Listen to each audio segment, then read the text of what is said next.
Balthazar. Ne riez pas. Il y a des sorciers qui ont récupéré cette histoire. Nous sommes en train de vivre un envoûtement collectif. Où des footballeurs, des grandes équipes de football européennes, dans des boîtes de nuit, pas plus tard qu'il y a dans un mariage, tout le monde en rit, tout le monde en rigole. Fait de société, on peut en parler, j'ai vu ça certainement sur TV5 et ailleurs. Mes frères et sœurs, il n'y a rien qui se fait pour rien. Quand on met ça comme ça sur les réseaux sociaux, quand on te transfère cela, sache qu'il y a un pouvoir spirituel derrière ça. On interdit à des gens la masturbation, mais ils ont commencé à se masturber. Ne pensez pas que c'est en voyant ça que les gens vont dégoûter ça. D'autres vont être inspirés par ça. Faites attention à ce qu'on vous envoie sur internet. Des fois on envoie des suggestions pour capter votre esprit. On vous dit, oh, telle servante de Dieu est morte. Tout le monde commence à dire, elle est morte, elle est morte, elle est morte, elle est morte, elle est morte. À cause de cette rumeur là, le monde des ténèbres peut prendre ça. Plus que tout le monde est en train de pleurer la personne qui est morte, soi-disant, les sorciers peuvent profiter et envoyer un esprit de mort sur la personne.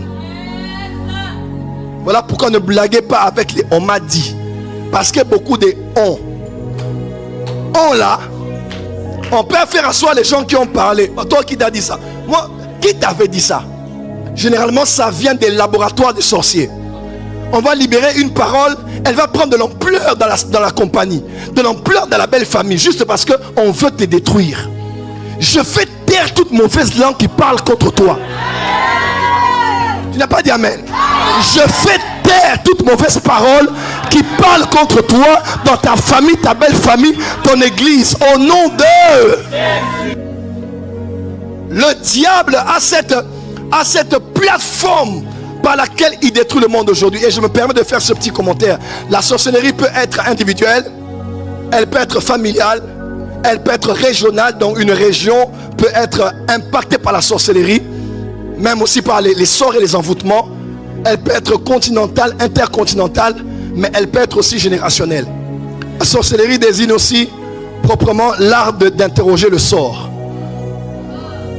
L'art d'interroger le sort afin de dévier la trajectoire des vies des hommes. Vous savez, les sorciers ne connaissent pas tout, mais ils sont très bien informés. Parce qu'ils voient dans le monde spirituel. Ils peuvent sonder ta vie pour voir où tu vas. Peu importe ce qu'ils vont faire, ils font ça pour dévier la trajectoire de ta vie. Tu n'as pas entendu? On peut te détruire, ton mariage, tout ce qu'on va dire, on va détruire là. Mais le plan du diable, c'est que tu n'accomplisses pas le plan de Dieu. Alors on va te dévier.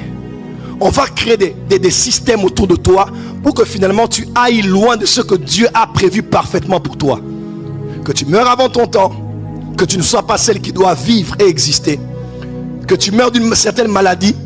Et pourquoi pas, des fois les sorciers, lorsqu'ils voient un enfant qui veut naître, est-ce que vous savez qu'ils peuvent sonder cela? Est-ce que vous le savez?